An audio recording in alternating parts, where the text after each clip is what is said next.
மேசராசி 6ஆம் பாவமாக வரும் பொழுது பலன் எப்படி இருக்கும்?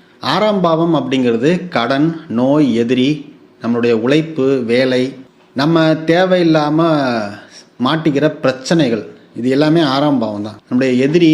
அப்போது மேசராசி 6ஆம் பாவமாக மாறும் பொழுது என்னென்ன மாதிரியான நோய்களையும் என்னென்ன மாதிரியான பிரச்சனைகளையும் கொடுக்கும்? கண்டிப்பாக இவங்களுக்கு குடல் சம்பந்தமான, அல்சர் சம்பந்தமான, வயிறு சம்பந்தமான பிரச்சனைகளை கொடுத்துரும். அதே போல் முதுகு தண்டுவடம், பேக் பெயின் சம்பந்தமான பிரச்சனைகளை கொடுத்துரும். அதிகமாக கண் சம்பந்தப்பட்ட எரிச்சல் வர்றது, அப்படி இல்லைன்னா முகத்தில் கொப்பளங்கள் வர்றது, தலையில் கட்டி மாதிரி வர்றது, அப்படி இல்லைன்னா ஒற்றை தலைவலி அல்லது தலைவலி, இது போன்ற பிரச்சனைகளை கொடுக்க தான் செய்யுது. வேலை அப்படின்னு எடுத்துக்கிட்டோம்னா இவங்க வேலையில் கண்ணும் கருத்துமாக தான் இருப்பாங்க. ஆனால் என்ன ஒன்று அப்படின்னா இவங்க கிட்ட வேலை அதிகமாக கொடுத்துக்கிட்டே இருப்பாங்க. டைம் முடிஞ்சதுக்கு அப்புறம் கூட வேலையை கொடுப்பாங்க. ஆனால் இவர் என்ன பண்ணுவார் அப்படின்னா, இல்லை சார் எனக்கு வேலை ஒர்க்கு முடிஞ்சிருச்சு, டைம் முடிஞ்சிருச்சு அப்படின்னு